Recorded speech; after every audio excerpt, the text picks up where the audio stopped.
Good morning. Welcome to Love of God with Vicki Clem.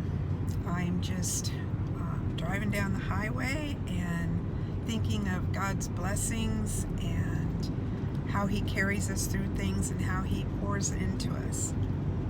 And I realize when God is pouring into us, which means if we're pulling in a paycheck or any means of where we're able to survive on, and these are blessings. This is God's stuff. That all belongs to God. But if we keep receiving and then we're not pouring back out,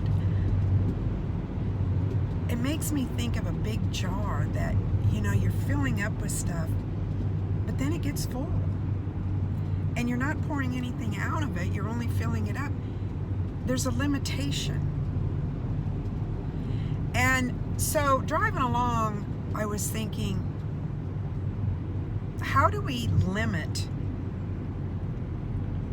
the blessings of God in our own lives? And I believe it's by not sharing. I believe it's by not pouring back out. And we all need to be pouring out. In the Bible we can read about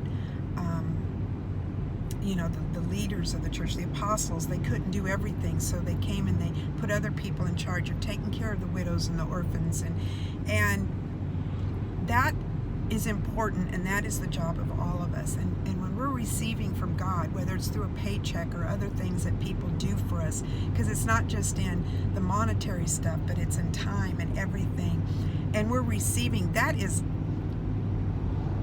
a blessing from God, even though you think, well, I've earned it. Well, yes, but it's still God allowing you to earn it, and He's giving it to you. But we're limiting His blessings. It's like stagnant water. There's nothing coming in, and there's stuff coming in from rain and stuff. It's just sitting there because there's no outlet. There's no fresh inlet. There's no outlet. It's not going out. It's stagnant. And that's what we become. And I remember seeing somebody in ministry one time punching the bottom out of a plastic cup, a styrofoam cup. And it says, this is what you do in your life. Because if you want fresh blessings from the Lord, or a fresh anointing, or whatever it is coming in, you've got to be pouring out.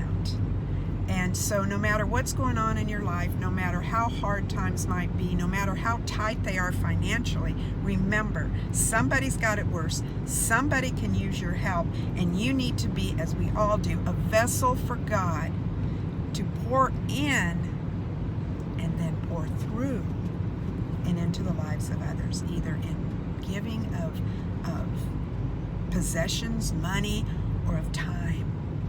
And so, dear friend, I just hope that you can ponder on that. If you're not a believer, you think, well, what do you mean that's mine, I earned that. And you're right. But if you have gone through dark times, or if you're struggling right now, it's harder when you're alone. And if you don't have Christ in your life, you're alone dealing with issues. And it's so much better, as we all know, to have someone by our side. And that someone should be Christ. And so, if you're being blessed, which I know you are, in one way or another, let God pour it into you, pour through you, and be a blessing to somebody else. Have a wonderful